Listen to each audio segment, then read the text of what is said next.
All right, folks, I want y'all to get your heads right now and think big for a minute. And I'll tell you why you need to think big. We are on the biggest island in the biggest freshwater flower garden in the biggest county in the biggest state east of the Mississippi River. So you're in a big place tonight. And this island, y'all, is actually a prehistoric sandbar. And it's the biggest island, over 8,000 acres, and it runs about 9 miles long, unless we've measured lately. It goes all the way to the Charlton County line. And the first settlers came in here back in the Indians were in here in the, I guess, 1500s. We had the Tamookans were in here. Then the Tamookans were run out by the Muskogee or Creek Indians. And then some of those in about late 1790s, some of them started making treaties with the white ancestors. And so some of them didn't like the way things were going, so they left the tribes. And the tribes called them something like Cimarron or Cimarron. And it translates down through Spanish and into English as Seminole. So the Seminole is probably the latest tribe. And my folks came about 1820. I had two great-great-great-great-granddaddies, John Lee and John Tatum, were here by 1820. And we had the Coxes and the Stricklands, and then we had the Thrifts actually started on this island with the Griffins, and Evan Taylor, who was one of my grandmother's granddaddy. He lived down on the end of the island, right on the Charlton County line. And he not only had cattle, hogs, and goats, he also had a big flock of sheep. Now, sheep was also something that we raised. A lot of people never heard about sheep being raised around the Okefenokee. But the early settlers were called crackers. Now, some of you might not know exactly what a cracker is. Today it's got different definitions, some of them kind of derogatory to us. But somewhere along when Shakespeare was writing his plays in the late 1500s, he came up with one that was called King John. And in it, they talk about the crackers.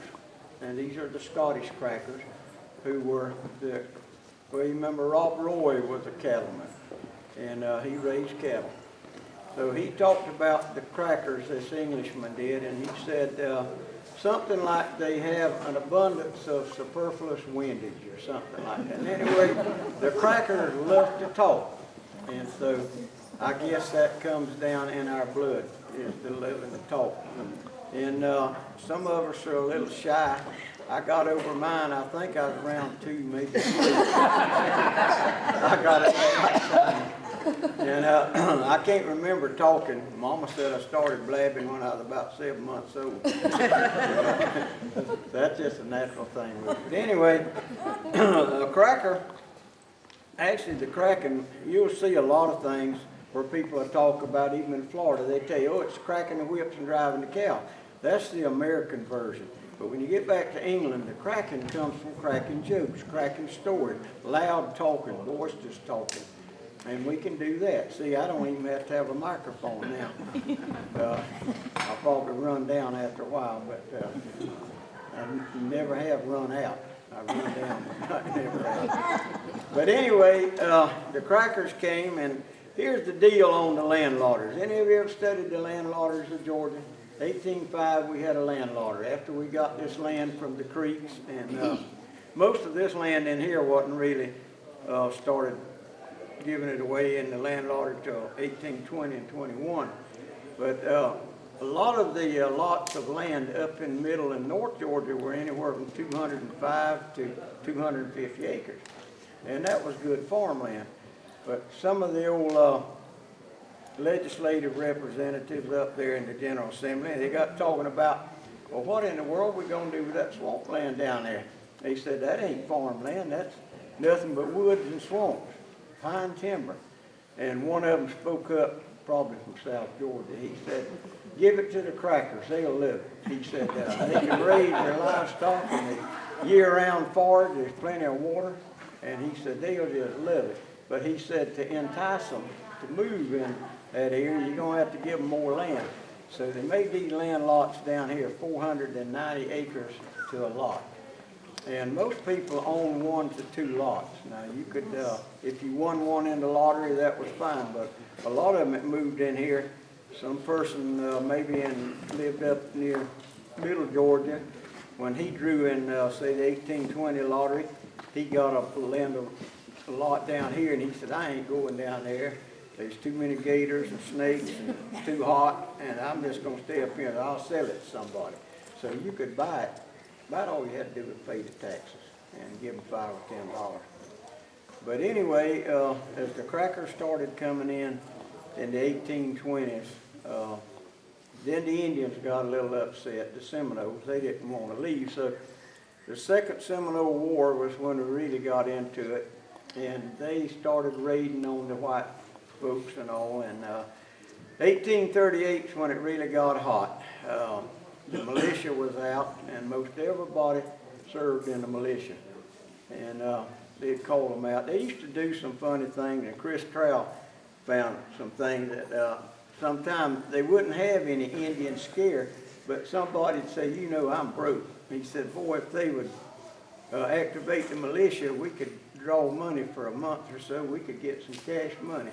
So they'd find an Indian sign, and they'd get everybody all upset, and they'd start hollering, call out the militia, activate the militia. So then they'd all get on their horses, and they'd ride around the swamp and roast possum and coon and deer. And then after about 30 to 45 days, they'd go to Wearsburg and get their money. So anyway, by 1845, it was all over with. But the Wilds Massacre was the last Indian, they don't like the word massacre, but anyway, it was the last Indian battle, you might say. They killed all of the Wilds except 5 of them. They were 4 boys and their little cousin, Alice Wilkinson.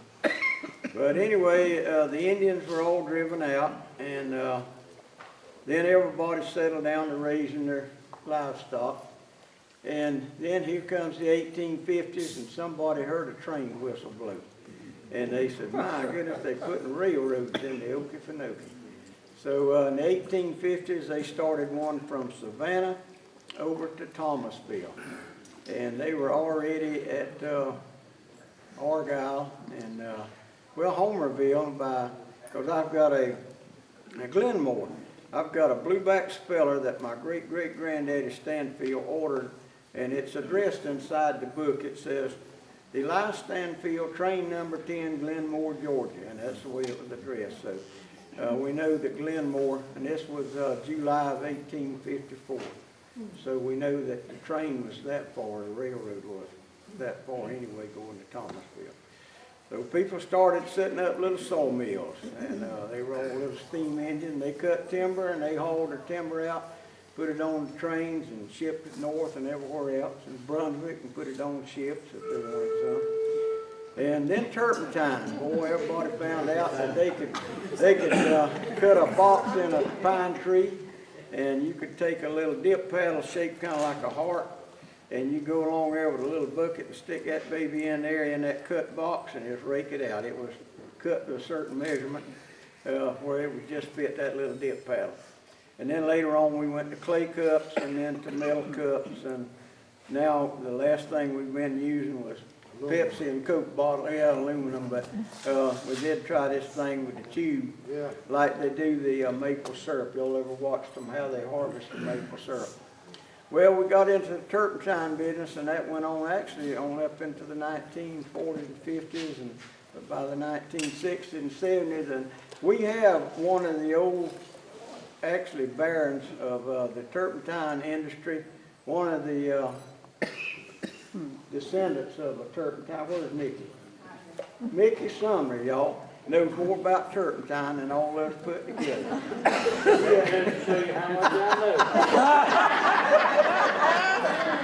But he is a real turpentine farmer. Anyway, we got through all of that, and then we started, the war came, World War II came. Well, no, before that, we had the Depression. My goodness, it got bad, and people were smoking what, Bull Durham, and I don't know if Don ever smoked. Did you ever smoke? No, he couldn't afford them. But we had chewing tobacco, and tobacco's gone now. We did pretty good with our tobacco. It's all gone. Smoking's gone. And I was allergic to tobacco. I tried them all. I never did smoke one. I didn't know how anybody got any pleasure out of them. But anyway, we got on to World War II, and then after the war, all of the swamp young'uns, they had already seen the radios, and they had been to the movies, and they had ridden on these little trolleys in town, and they said, good gracious alive, we're going to go to town and get a public job. So they all loaded up and went to getting on at the railroad and everywhere else that came along. And now the old swamp it's coming back, but as you ride through the woods, a lot of them used to be little homesteads. And they weren't farms, they were cracker homesteads. And people down here didn't farm. Like you'd see the census record that have him listed as a farmer, but that's all the Yankee knew to call him. Was a farmer, because he did plant stuff, usually about 30 or 40 acres, about as much as anybody planted. But anyway, we all started getting public jobs, and of course the railroad shops came into Waycross, and everybody went there. And they said time a boy got out of high school, you could tell he went to work with the railroad, he bought a car, and then he got married. And so now we got a lot of railroad children. Right during and before the war, I'm going to give y'all a brief history of the swamp, and then I'm going to introduce y'all to our biologist, Supreme. Anyway, 1938 and 39, the swamp had already, well, let's get back a little further. 1935, 36, on there, they had started surveying through the swamp. And they had all kind of ideas. They were going to build a canal. Then they were going to build a super highway where folks from the north come down and just ride through the swamp. And it got everybody, all the old people, really upset, because they said, you know, they fixing to destroy the Okefenokee. The Hibbards had done come, and the Twin Tree Lumber Company had cut the pine all in the islands and around the swamp, and the Hibbards had cut for 18 years. They started in 1909. At Hibbardville, set up a big cypress mill, and they subleased the pine timber to a company out of Alabama. And Twin Tree Lumber Company, they cut the pine. And you might say, well, why didn't they cut it all? Well, there's a big difference in a pine mill and a cypress mill. It's set up different saws. Pine's soft and, I mean, harder than cypress, so it's a whole different operation. And anyway, cypress logs are a lot bigger, so they had to have a bigger mill. The biggest tree that was cut in the swamp was something like 11 and a half to 5 inches. I've heard different things. But anyway, it was almost 12 feet diameter and through. So it was a giant tree. Some of them estimated the tree to be 2,000 years old.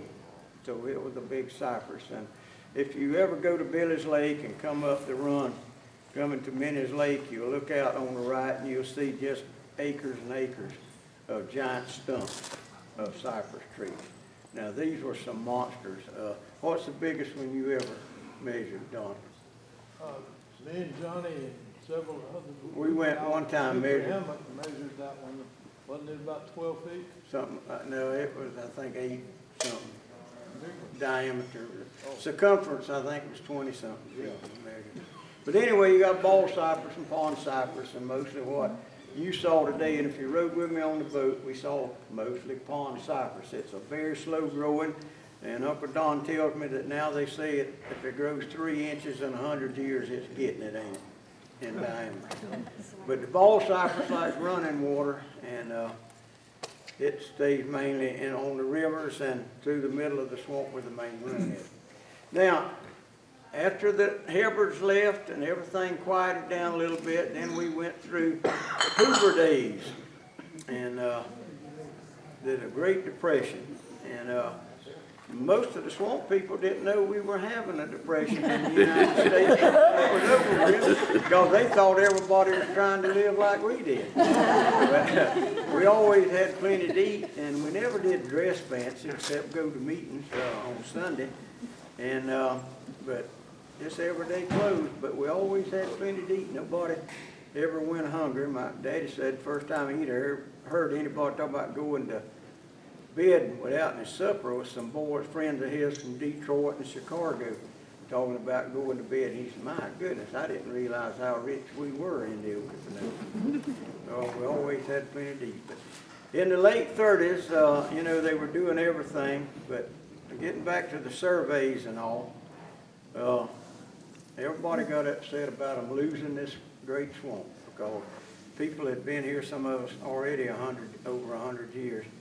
And it turns out that Dr. Francis Harper, who had first come down here in 1912, his wife, Jean Sherwood Harper, had been a teacher, or she taught Franklin Roosevelt's children when he was governor of New York.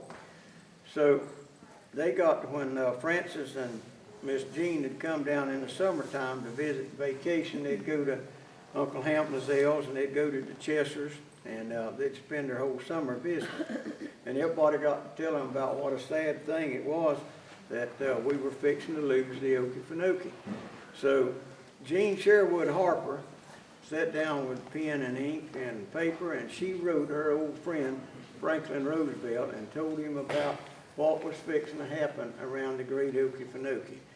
So in the last year or so, we've heard a lot about executive orders, the president's executive orders. Well, this was one executive order that was a good deal. Franklin Roosevelt just sat down and signed into law, and they bought the, 430,000 acres of the Okefenokee from the Hebbard Cypress, and he declared it a National Wildlife Refuge, and as of January the 1st, 1937, it became the Okefenokee National Wildlife Refuge. All right, then in 39, the WPA and all was working, so the state decided to build a park in here. So this was, a lot of you don't know this, but this was first a state park, the Okefenokee State Park. And I had a couple of uncles, and Uncle Don, Uncle Ed, we used to go and talk to some of his Okefenokeeology classes. But the trail out there was actually dynamited. They had a specialist, a fellow Thornton, and he dynamited something like 100 yards at the time.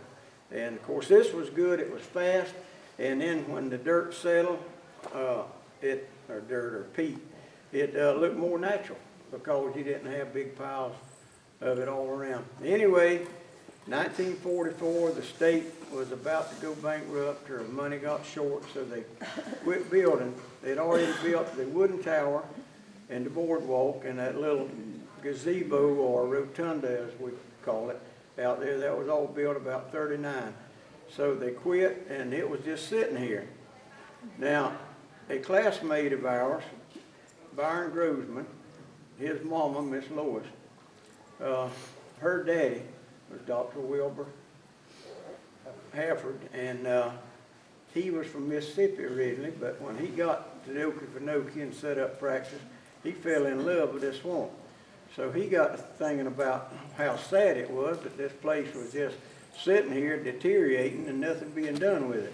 So he got together with a lot of merchants in Waycross and other people, and they organized an association, and they got the federal and the state to give them a perpetual lease on 1,200 acres in here.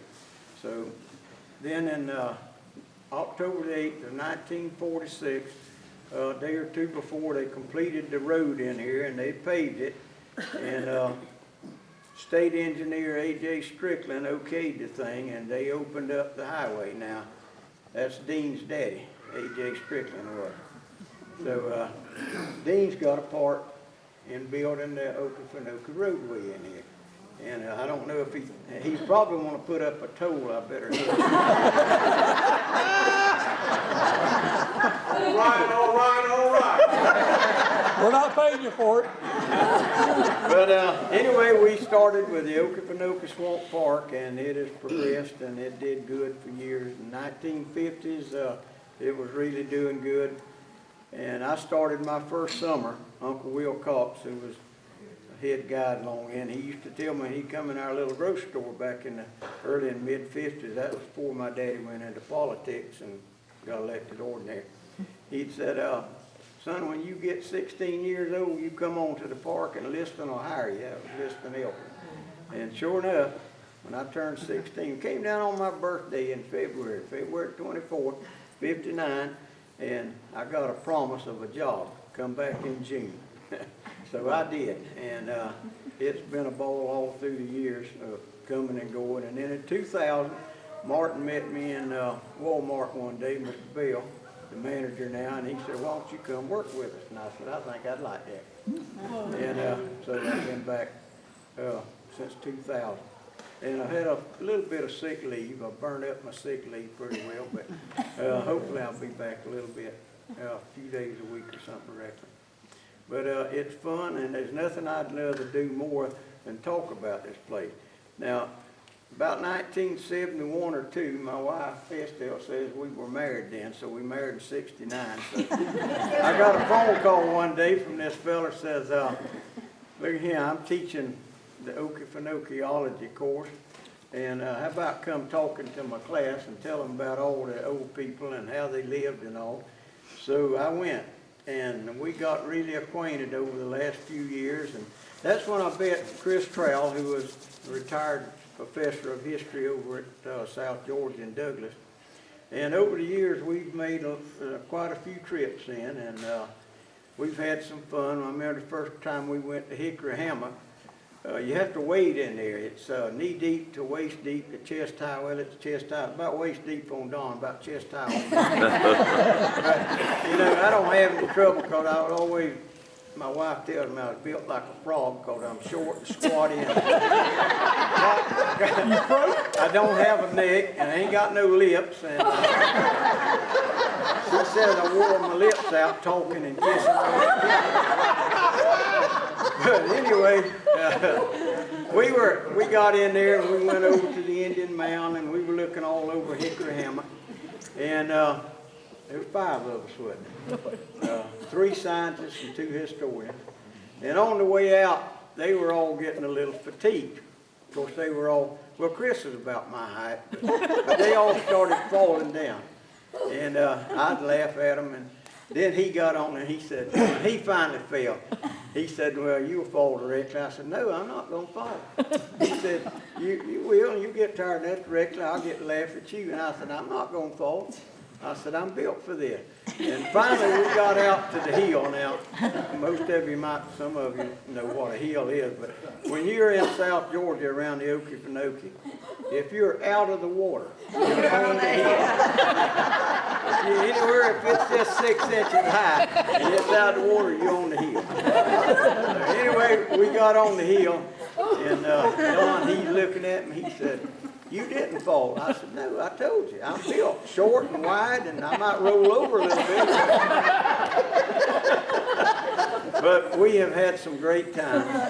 And I have had, over the last few years, I've had people tell me, they said, well, I know what you were majored in. Said, you definitely had to be in botany. And I said, no, that was the last thing on the pole. I said, history was my #1 thing, and horses and everything else. But I said, I got a buddy that told me that Tillandsia usneoris was the same thing as Spanish moss. And I started learning all kinds of scientific names from him. He told me all about how some of this stuff worked and the importance of it. And so we just got to be great buddies. So I'm going to introduce y'all now to Mr. Okefenokee and Oscar. If y'all want to know, we probably wouldn't have Oscar's bones up there today, his skeleton, if it wasn't for Uncle Don Berryhill. Now, he's had some famous Berryhills. He's an old country boy, but I think the first one I ever heard of was they wrote a song about his cousin Blue Berryhill. But Don's not much of a singer. He's kind of like me. But come on, Don, and do your thing.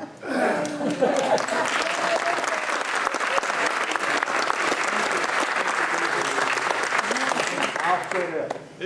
He's a hard man to follow. Not really. Thank you very much for the introduction, and thank you for your patience, tolerance, and endurance. I'm very happy to be here.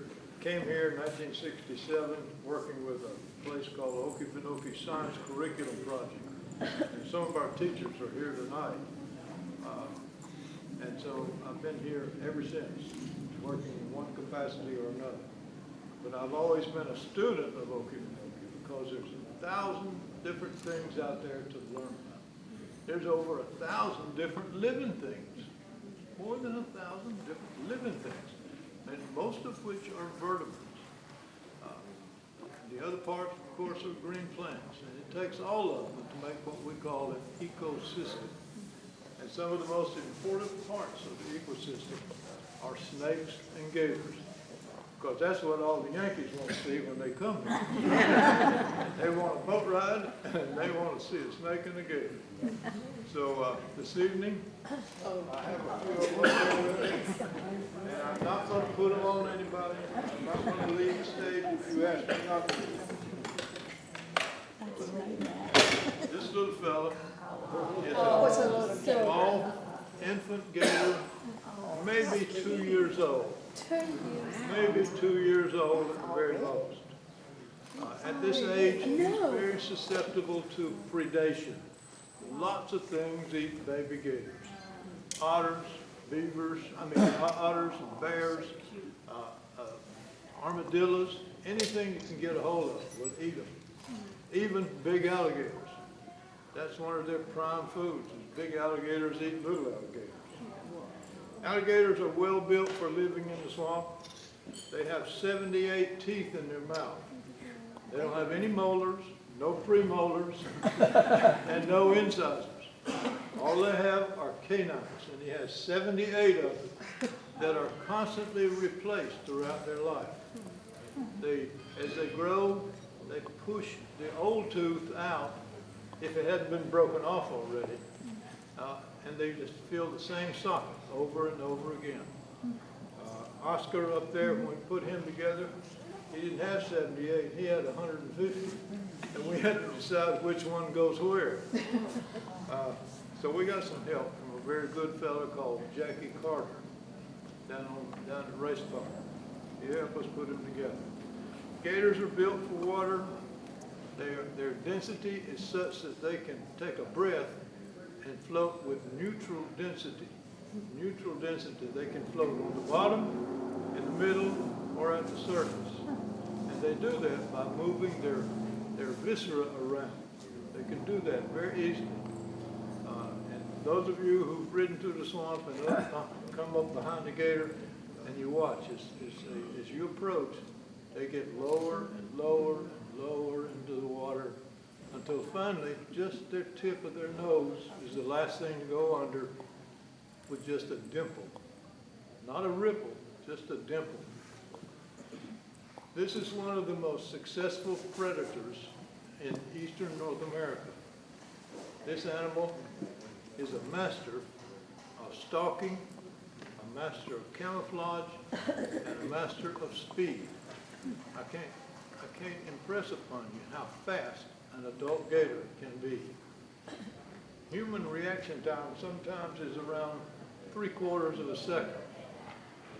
Gators can sit in the water and you think he's absolutely still, but in a half a second, he's out. And they can jump their body length. They can jump vertically their body length. Never, never, never give a gator an opportunity. They're very important in the swamp. They eat almost anything they come by.